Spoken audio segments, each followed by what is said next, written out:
Як на Новый рок, так по целый рок. Они устраивают аукцион. Я выяснила практически все. Определенные места под тарелку кладутся денежки. Российского православного, простите, пожалуйста, я плохо в этом разбираюсь. Звездочка, значит, тебя ждет успех. Рождество в Чехии главнее Нового года. И кортк по делу. Все, как мы с вами и любим. Всем привет! И сегодняшнее видео будет о новогодних и чешских традициях, о которых вы точно не знали.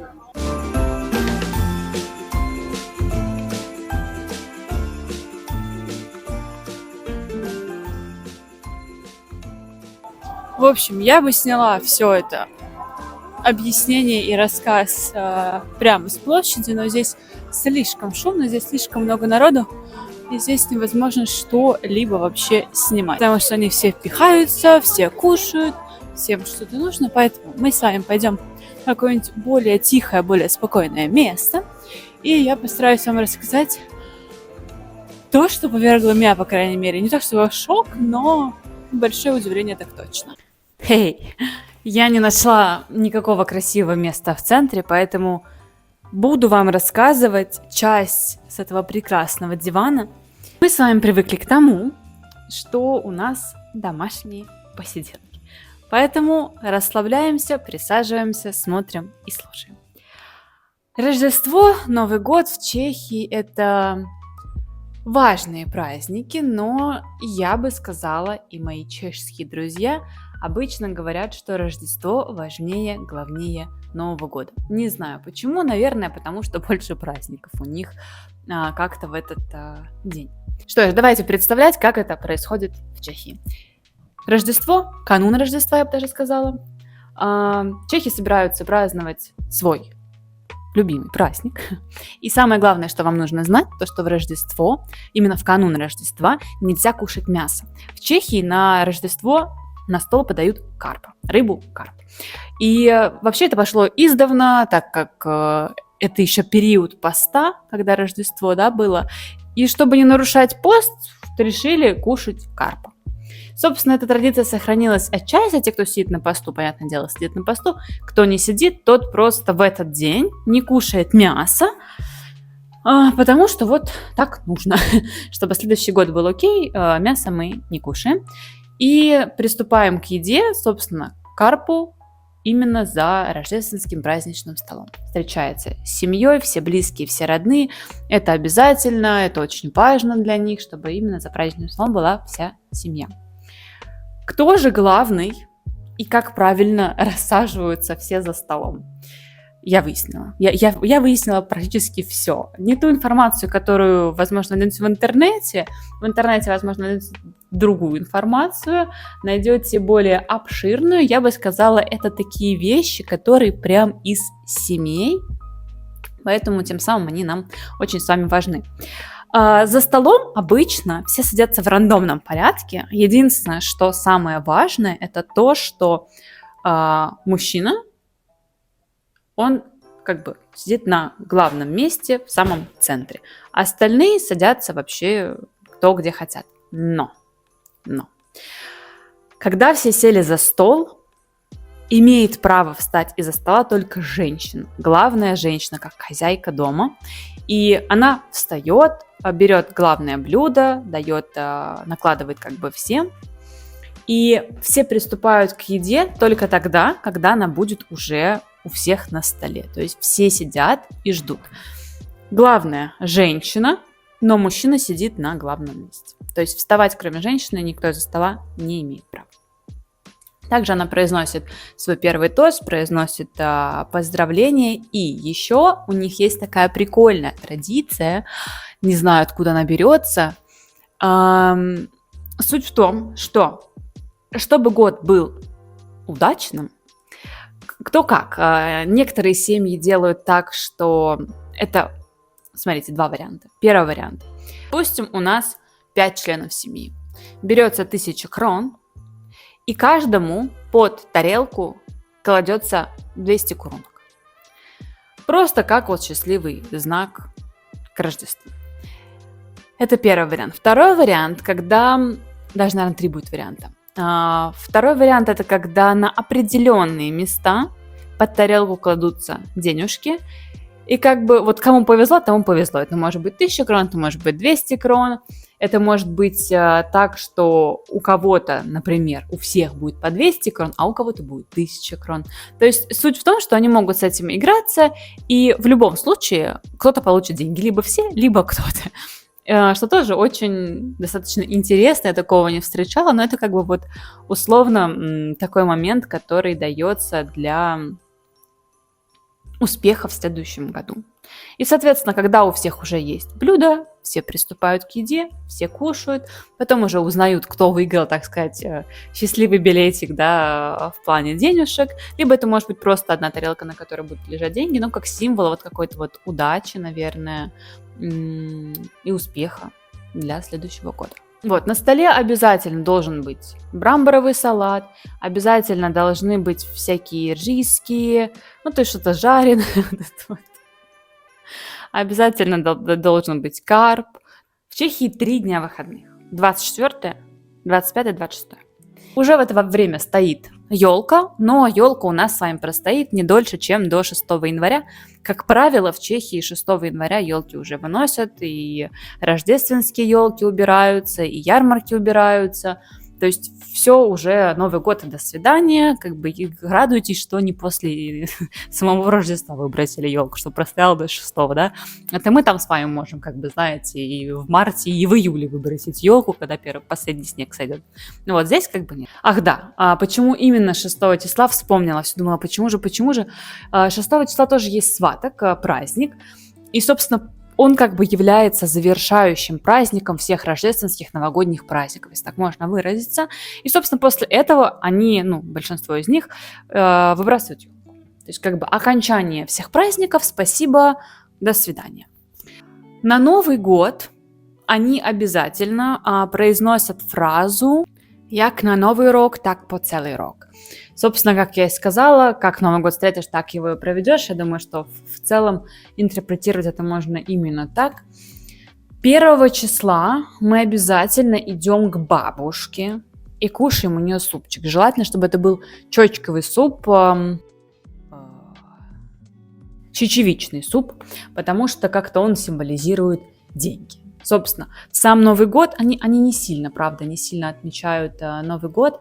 И да, они там пьют шампанское, со всеми чокаются. Плюс они также на Новый год, вот когда вот они чокаются, они обычно, как бы мы можем загадывать желание про себя под бой курантов, допустим, либо в моей семье, по крайней мере, такое есть, что мы пишем само желание, поджигаем его, выпиваем шампанским. Здесь же просто у них озвучивается, что в новом году я, не знаю, там, получу такое-то призвание, я полечу там туда-то. То есть у них как бы вслух озвучивается то, что вот они хотят. В новом году я буду тем-то, в новом году я сделаю то-то. Чокаются, радуются, веселятся, салюты. Но, опять-таки, не все так на широко отмечают. Кто желает, тот идет как бы вот эти вот салюты запускать, еще что-то. Сейчас в Чехии, в центре города немножко запрещено с салютами, но это не мешает никому пойти и начать их опять выпускать, но это запрещено. Очень, кстати, красивый салют с регровых садов, потому что там выпускают салюты абсолютно все. Значит, у меня еще, кстати, у знакомой, они делают такую прикольную штуку, мне так понравилось, они устраивают аукцион. То есть каждый покупает подарки, и потом, как на аукционе, вот это вот разыгрывается, и это тоже есть такой посыл денежный, потому что ты как бы уже зарабатываешь деньги, то есть ты окупаешь свой подарок, и это очень классная традиция. На самом деле я бы предложила своей семье так делать, если бы мы имели возможность каждый год собираться. Блин, возьмите на заметку, это реально классно, потому что вы проводите аукцион, вам весело, пусть это там, я говорю, не надо там за 10 тысяч покупать подарок, да, допустим, вы купили подарок за 20 крон, продали его за 300 крон, к примеру, да, и приятно, мелочь приятная, и вы как бы сделали такую вот инвестицию в свое будущее, скажем так. Поэтому тоже, да, прикольная такая традиция именно вот у этой конкретной семьи, с которой я общалась. Я узнала прикольную штуку. Смотрите, у нас есть, я не знаю, с какой вы страны, я из России, рассказываю про то, что было у меня. У нас есть такая традиция на Рождество, в период Рождества российского, российского православного, простите, пожалуйста, я плохо в этом разбираюсь.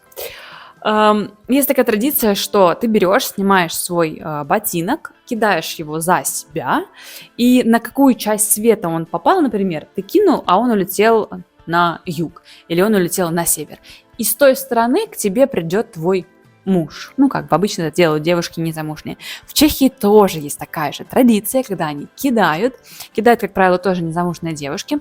И если ботинок прилетел прямо к двери, тут есть два варианта. Либо она выйдет в этом году замуж, либо она куда-то далеко переедет. То есть как бы это символизирует то, что она выйдет из этих дверей. То есть покинет свой дом родной, скажем так. Это прикольно, потому что это немножко по-другому, но у них тоже такое есть.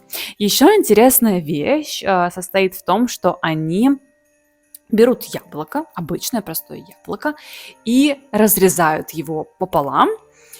И если яблоко разрезалось так, что там звездочка, значит, тебя ждет успех в 25 году, то есть в следующем году тебя ждет успех.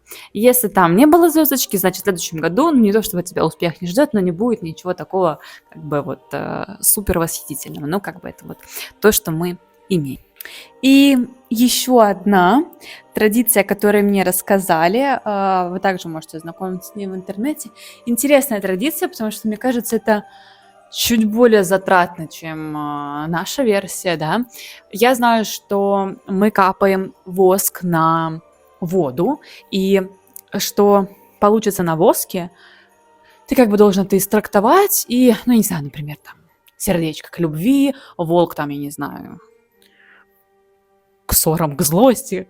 Я не знаю, как это трактовать, я редко это делаю, но ты можешь там что-то увидеть и найти в интернете трактовку. В Чехии же прикольная штука, они прям тут продаются прям готовые наборы для литья олова. Я когда общалась со своей знакомой, она даже, ну, как бы, я чешский знаю, но не сильно, она английский как бы тоже знает, и некоторые, на самом деле, очень интересный факт, что те вещи, которые ты в обиходе вообще не используешь, например, я не буду с англоговорящими, да, разговаривать насчет Рождества, ну, как-то, ну, не было такой практики в моей жизни. Также она, как бы, она никому не объясняла чешские традиции, и там было такое выражение «литий олова». И я понимаю, что, ну, возможно, это просто, я понимаю, потому что я уже чешский знаю. Ну, короче, литье олова, мне кажется, у нас тоже так называется, от лития олова, да, как бы литий олова. Суть в том, что у них продаются готовые наборы для того, чтобы ровно так же они делали с оловом. То есть они берут, расплавляют олово и выливают его в воду, и, соответственно, его трактуют в зависимости от того, что там вот как бы в воде будет, да. Соответственно, это, да, я бы сказала, то же самое, как у нас, только у них олово, а у нас воск. Вот, поэтому я считаю, что у нас, что у них есть схожие традиции, и, возможно, они просто немножечко скорректированы. Вот, я не берусь говорить, кто из них родоначальник, кто из них создавал все эти традиции, потому что, ну, я не очень в этом разбираюсь, просто вот как факт у нас есть вот именно такая информация. Вроде я ничего, ребят, не забыла из такого вот какого-то внутреннего. С большими традициями, конечно, можете ознакомиться в интернете, и я думаю, о них можно рассказывать бесконечно, как и у нас, как и у каждой семьи. Это разные традиции, но самое главное это то, что Рождество в Чехии главнее Нового года, елка выбрасывается 6 января, на Новый год 1 числа идем к бабушке, кушаем чочковый суп, чтобы у нас были денежки, обязательно кушаем карпа, мать встает из-за стола, никто из-за стола больше, кроме матери, не встает, она подает блюдо, все ждут друг друга, кушают вместе, произносят свои поздравления, радуются, все прекрасно. В канун Рождества мы не кушаем мясо, чтобы все было хорошо, и чтобы ты смог встретить золотую свинку. Что еще? Бросаем ботинок, наливаем олово, радуемся и проводим этот день, самое главное, с семьей. Вот. А мы с вами пойдем, еще чуть-чуть пройдем по старому городу, и я на этом с вами прощаюсь. А вы еще смотрите. Всем огромное спасибо за просмотр этого ролика. Я надеюсь, он вам был интересен. Без всяких глупостей, коротко, по делу. Все, как мы с вами любим. А на этом я с вами прощаюсь. Всем пока.